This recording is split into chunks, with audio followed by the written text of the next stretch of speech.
Pour faire face au développement du transport maritime et à l'augmentation de la taille des navires, aujourd'hui plus grands que la Tour Eiffel, les ports ont dû s'adapter. Ils se développent en dehors des villes sur de grandes étendues. Sur cette carte, nous voyons les principaux ports à conteneurs du monde. Celui de Singapour est deuxième du classement. Il s'étend sur 100 km², ce qui est à peu près la superficie de la ville de Paris. Ainsi, les littoraux portuaires et industriels, que l'on qualifie de zones industrialo-portuaires, sont devenus des piliers de la mondialisation dédiés aux échanges de marchandises. Cependant, à l'échelle de la planète, il y a des inégalités entre les espaces littoraux industriels et portuaires.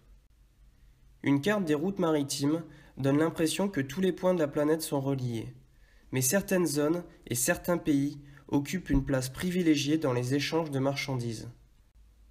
Les principales routes maritimes connectent trois pôles du commerce entre eux: Amérique du Nord et Europe, Europe et Asie, et enfin Asie et Amérique du Nord. En revanche, certaines régions comme l'Amérique du Sud, l'Afrique et l'Océanie se retrouvent à la marge des échanges mondiaux. Le continent africain, qui concentre 16% de la population mondiale, ne représente que 8% du total des marchandises chargées sur les navires. Le poids de l'Asie, et en particulier de la Chine, dans le transport maritime et les échanges mondiaux, est de plus en plus grand. En 2013, sur les 10 plus grands ports à conteneurs mondiaux, 7 étaient chinois. La Chine est le pays le plus peuplé du monde, avec plus d'1 milliard d'habitants, dont la moitié vit encore à la campagne.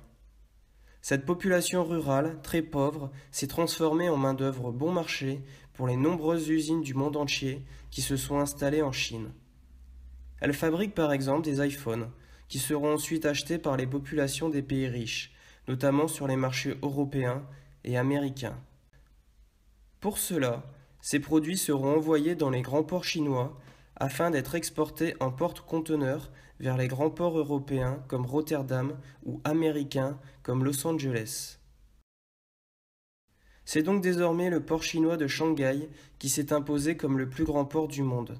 Pour cela, des aménagements colossaux ont été réalisés avec la création d'un nouveau terminal à conteneurs pouvant accueillir des navires de 400 mètres de long et relié à la ville de Shanghai par un pont de 32 km.